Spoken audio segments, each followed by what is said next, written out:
வணக்கம், நான் தான் உங்கள் Shabdina. Welcome back to Shabdina's kitchen. இன்றைக்கி நம்ம கிச்சனில் பார்க்க போகுது ரவா தோசை. ரவா தோசை சொன்ன உடனே நம்ம வீட்டில் என்ன தான் பண்ணாலும் கிறிஸ்பியாக வரமாட்டோம்னு சொல்லி நிறைய பேருக்கு வர பிரச்சனை இருக்குல்ல. இந்த ரவா தோசை கிறிஸ்பியாக வர்றதுக்கு நம்ம என்ன பண்ண போகிறோம், கரெக்டான ரேஷியோ என்னன்னு சொல்லிட்டு தெளிவாக பார்க்க போகிறோம் இந்த வீடியோவில்.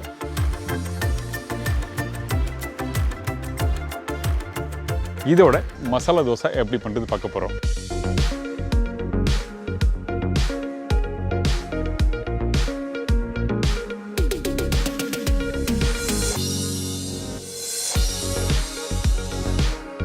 இந்த மசாலா தோசை பண்ணும்போது தோசை நல்லா சூப்பராக எப்படி ரெடி பண்ணுறது, அதுக்கப்புறம் அந்த மசாலா உள்ள ஸ்டஃபிங் பண்ணி ஒரு சூப்பரான ஸ்டைலில் இன்றைக்கி பார்க்க போகிறோம்.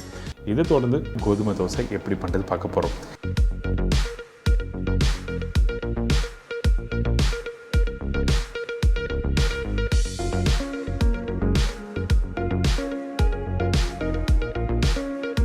ரவை 250 கிராம், அரிசி மாவு 100 கிராம், மைதா 50 கிராம், வெங்காயம் 1 நம்பர், பச்சை மிளகாய் 1 நம்பர், வெள்ளை எள்ளு 1 டீஸ்பூன், இடித்த மிளகு 1 டீஸ்பூன், சீரகம் 1 டீஸ்பூன், கருவேப்பிலை சிறிதளவு, கொத்தமல்லி தேவையான அளவு, பெருங்காயம் 1/4 டீஸ்பூன், உப்பு தேவையான அளவு, ஆயில் குக் பண்ணுறதுக்கு தேவையான அளவு. இதாங்க இந்த ரெசிபிக்கு தேவையான பொருட்கள்.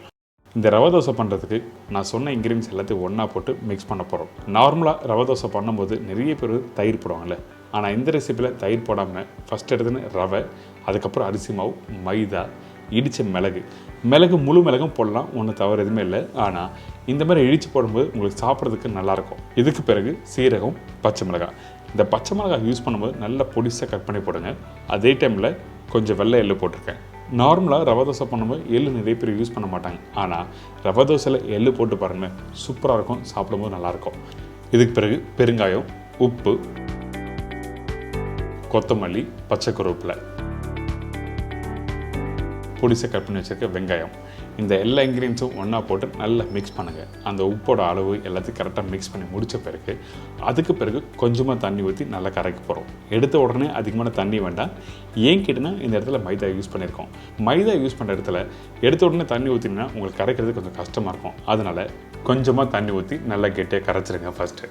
அதுக்கு பிறகு தேவையான அளவுக்கு தண்ணி ஊற்றி நல்லா பேட்டர் ரெடி பண்ணிக்கலாம்.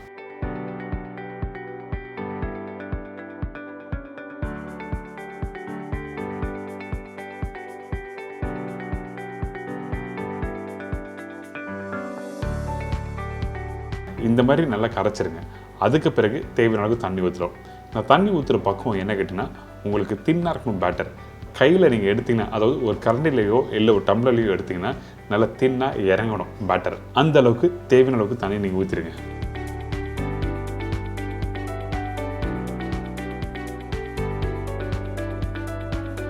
பார்த்தீங்களா, கரண்டிலேருந்து எடுக்கும்போது தண்ணியாக கீழே இறங்குதில் இந்த மாதிரி தான் இருக்கணும் பேட்டர். இதுக்கு பிறகு இந்த தோசைக்கல்ல பேட்டரை ஊற்றி எப்படி தோசை எடுக்குதுன்னு சொல்கிறேன். ஃபஸ்ட்டு கல்லை சீசன் பண்ணுங்கள்.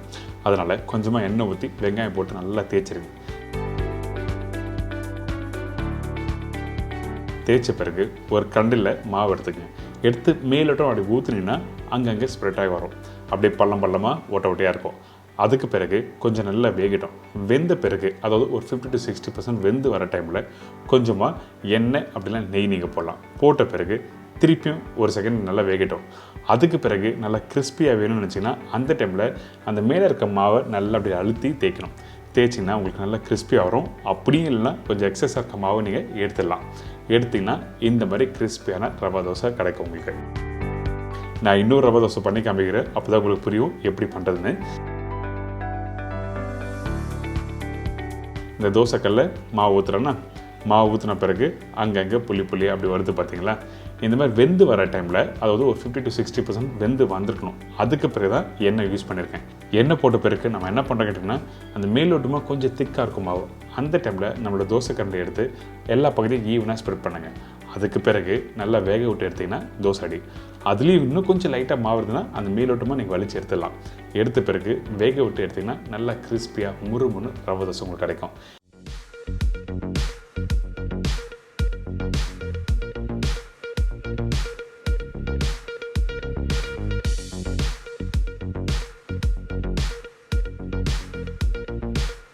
இதுக்கு பிறகு ஒரு சூப்பரான மசாலா தோசை எப்படி பண்ணுறது பார்க்க போகிறோம். இந்த ரெசிபிக்கு தேவையான பொருட்கள் பார்த்தலாமா. பச்சரிசி 150 கிராம், இட்லி அரிசி 150 கிராம், கடலைப்பருப்பு 1 டேபிள் ஸ்பூன், உளுத்தம்பருப்பு 90 கிராம், வெந்தயம் சிறிதளவு, உருளைக்கிழங்கு 2 நம்பர், சின்ன தக்காளி 1 நம்பர், வெங்காயம் 1 நம்பர், பச்சை மிளகாய் 2, மஞ்சத்தூள் சிறிதளவு, கடுகு 1/4 டீஸ்பூன், கொத்தமல்லி தேவையான அளவு, கருவேப்பிலை தேவையான அளவு, உப்பு தேவையான அளவு, சர்க்கரை 1/4 டீஸ்பூன், எண்ணெய் குக் பண்ணுறதுக்கு தேவையான அளவு. இதாங்க இந்த ப்ரிப்பரேஷன் தேவையான பொருட்கள். இன்றைக்கி நம்ம பார்க்க போகிறது மசாலா தோசை. அதுக்கு முன்னாடி இந்த தோசை மாவை எப்படி ரெடி பண்ணுறது ஃபஸ்ட்டு பார்த்துடலாம். ஃபஸ்ட்டு இட்லி அரிசி, அதுக்கப்புறம் பச்சை அரிசி, அதுக்கப்புறம் கடலைப்பருப்பு.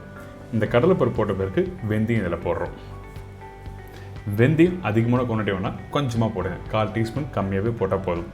இந்த கடலைப்பருப்பு எதுக்காக போடுறோங்கன்னா அந்த மாவு டெக்ஸ்சர் நல்லா திக்காக கொடுக்கும், அதனால தான் கடலைப்பருப்பு யூஸ் பண்ணுறோம். அதுக்கு பிறகு உளுத்தம்பருப்பு. நீங்கள் 1 கிலோ அரிசி ஊற வைக்கிறீங்கன்னா அதில் இட்லி அரிசி 1/2 கிலோ, பச்சை அரிசி 1/2 கிலோ இருக்கணும். இந்த ரெண்டும் சேர்ந்து 1 கிலோ. இதுக்கு 300 கிராம் உளுத்தம்பருப்பு போட்டுக்கணும். ஸோ இப்போ இதெல்லாம் போட்ட பிறகு நல்லா ஊற வச்சுருங்க. குறைஞ்சபட்சம் ஒரு 4 மணி நேரம் நல்லா ஊறட்டும். அதுக்கு பிறகு நல்லா வாஷ் பண்ணி எடுத்திங்கன்னா இந்த மாதிரி அரிசி இருக்கும். இதுக்கப்புறம் இந்த மிக்ஸி ஜாரில் போட்டு அரைச்சலாம். இதுக்காக கிரைண்டரில் அரைக்கணும் அவசியம் இல்லை. தோசை மாவு அரைக்கிறது ரொம்ப ரொம்ப ஈஸி. இதே இட்லி மாவு அரைக்கும் போது உளுத்தம்பருப்பை தண்ணி தெளித்து அரைக்கணும். அந்த மாதிரி பக்குவம்லாம் வேண்டாம். நல்லா ஸ்மூத்தான பேட்டராக அரைச்சிருங்க. அரைக்கும் போது கொஞ்சம் கெட்டியாக அரைச்சினா ரொம்ப சேஃபாக இருக்கும் இந்த மாவு.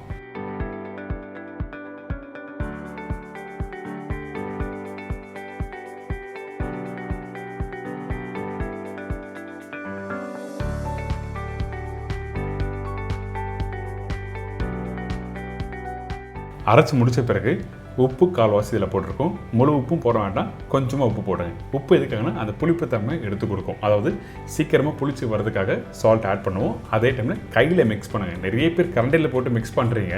தோசை மாவாக இருக்கட்டும், இட்லி மாவாக இருக்கட்டும், கையில் தான் நல்லா மிக்ஸ் பண்ணணும். இந்த பக்குவத்துக்கு கரெக்டாக மிக்ஸ் பண்ணி எடுத்துலாம். கொஞ்சம் திக்காக இருந்தாலும் ஒன்றும் தவறு இல்லை. மாவு புளிச்ச பிறகு தண்ணி வேணுன்னா நீங்கள் கொஞ்சம் ஊற்றி மிக்ஸ் பண்ணிக்கலாம்.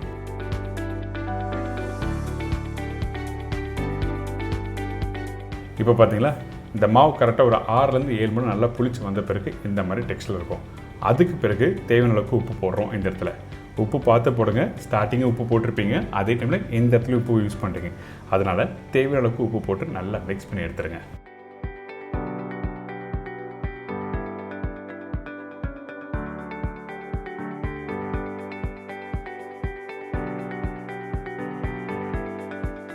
தோசை ஊற்றுறதுக்கு முன்னாடி இந்த மாதிரி டெக்ஸ்டரில் தான் மாவு கரெக்டாக இருக்கணும். ரொம்ப திக்காக இருந்தாலும் மாவு ஊற்றுறதுக்கு பக்குவமாக இருக்காது. இதுக்கு பிறகு சர்க்கரை ஆட் பண்ணுறோம். இந்த சர்க்கரை எதுக்காக யூஸ் பண்ணால் ஹோட்டலில் போய் சாப்பிடும்போது தோசை நல்லா டேஸ்ட்டாக இருக்கும், இனிப்புத்தன்மை இருக்க மாதிரி தெரியும் பார்த்தீங்களா, அதுக்காக சர்க்கரை போடுறோம். ஒன்று அந்த புளிப்போட தன்மை தெரியாமல் இருக்கிறதுக்காக சுகர் ஆட் பண்ணுவோம். அதே டைமில் சுகர் அதிகமாக போடக்கூடாது. இதுக்கப்புறம் மசாலா எப்படி ரெடி பண்ணுறது பார்ப்போம். கொஞ்சமாக எண்ணெய், கடுகு, கடலைப்பருப்பு, பச்சை மிளகாய், கருவேப்பிலை, வெங்காயம். இந்த வெங்காயம் போட்ட பிறகு ரொம்ப நேரம் வதங்கக்கூடாது. பூரி மசாலா வரட்டும், தோசை மசாலா வரட்டும், வதங்கக்கூடாது, பாயில் பண்ணும். இப்போ தக்காளி போட்ட பிறகு மஞ்சத்தூள் போட்டிருக்கேன். இந்த மஞ்சத்தூள் போட்ட உடனே கொஞ்சமாக தண்ணி ஊற்றி அந்த வெங்காயத்தை பாயில் பண்ணுறோம்.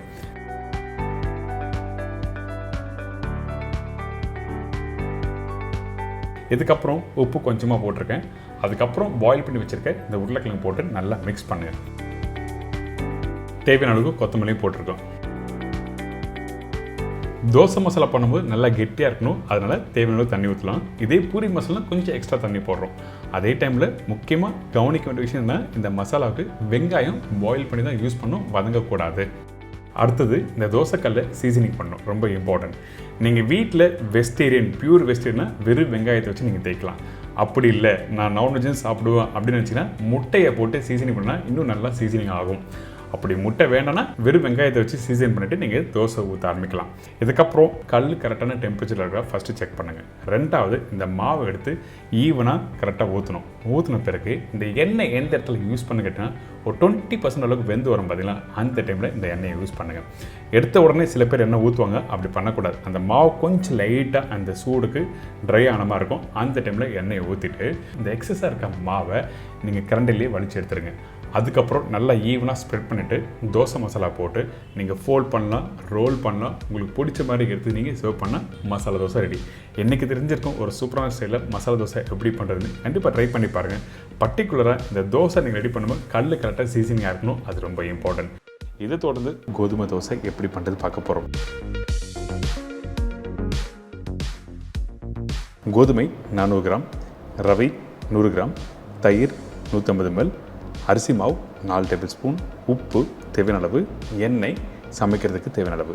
இதாங்க இந்த கோதுமை தோசைக்கு தேவையான பொருட்கள். ஃபஸ்ட் நம்ம என்ன பண்ணுறோம், கோதுமை மாவு எடுத்துருக்கோம். இந்த கோதுமை மாவை நீங்கள் ஒரு பவுலில் போட்டுக்கோங்க. அதுக்கப்புறம் ரவை. இந்த ரவை எதுக்காக யூஸ் பண்ணுற கேட்டிங்கன்னா காரணம் இருக்குது. இந்த கோதுமை மட்டுமே நீங்கள் கரைச்சி நீங்கள் ஊற்றுனீங்கன்னா உங்களுக்கு வளவளப்பு தன்மை கொடுக்கும். ஆனால் இந்த ரவை யூஸ் பண்ணும்போது உங்களுக்கு நல்லா கொஞ்சம் கிறிஸ்பியாக கொடுக்கும். அதுக்காக மட்டும்தான் இந்த ரவையை யூஸ் பண்ணுறோம். அதே மாதிரி தான் இந்த அரிசி மாவும் இந்த இடத்துல யூஸ் பண்ணியிருக்கோம். இதுக்கப்புறம் உப்பு தேவையான அளவுக்கு, தயிர் கண்டிப்பாக எதுக்காக யூஸ் பண்ணுறோன்னு கேட்டிங்கன்னா, அந்த தயிர் புளிப்பு தன்மை இல்லைன்னா வெறும் கோதுமை தோசையை கரைச்சி நீங்கள் சாப்பிடும்போது சில பேருக்கு பிடிக்காது, தோசை ஆறுனாலும் பிடிக்காது. அந்த டைமில் இந்த மாதிரி மெத்தடில் நீங்கள் வீட்டில் ட்ரை பண்ணி பார்த்தீங்கன்னா நம்ம வீட்டில் இருக்க மக்கள் எல்லாருக்கும் பிடிக்கும். இதோட தேவையான அளவுக்கு தண்ணி ஊற்ற ஆரம்பிக்கிறோம். தண்ணி ஊற்றுற பக்கம் என்ன கேட்டிங்கன்னா, நீங்கள் நார்மலாக வீட்டில் தோசை மாவு கரைப்பீங்கள அதே பக்கத்தில் தான் இந்த தண்ணியை ஊற்றிருக்கேன். சரிங்களா, வேறு எதுவும் இல்லை, நம்ம வீட்டில் ரெகுலராக பண்ணுறது தான். ஆனால் ரேஷியோ மாதிரி இருக்கும், தேவையான பொருட்கள் கொஞ்சம் போட்டிருப்பேன்.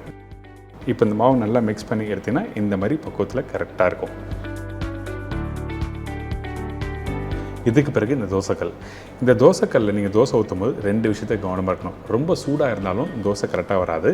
அதே டைமில் கல் சூடு இல்லாத கல்லையும் மாவு ஊற்றினாலும் கரெக்டாக வராது. அதனால் மிதமான சூடில் இருக்க கல்லில் ஒரு கரண்டி மாவு எடுத்து தோசை ஊற்ற ஆரம்பிங்க. அதுக்கு பிறகு தேவையான அளவுக்கு எண்ணெய் நீங்கள் யூஸ் பண்ணிக்கலாம்.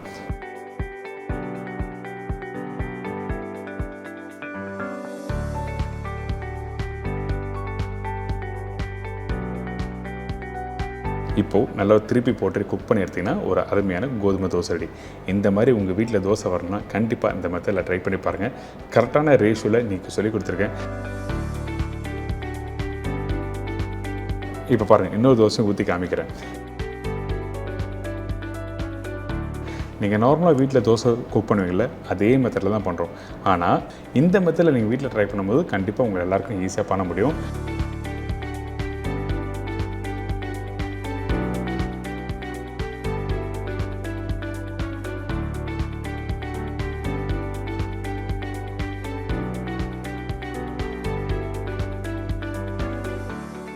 சூப்பராக வந்திருக்குல்ல, நல்லா மெலிசா லேயர்லாம் ஃபேன்டாஸ்டிக்காக வந்திருக்கு.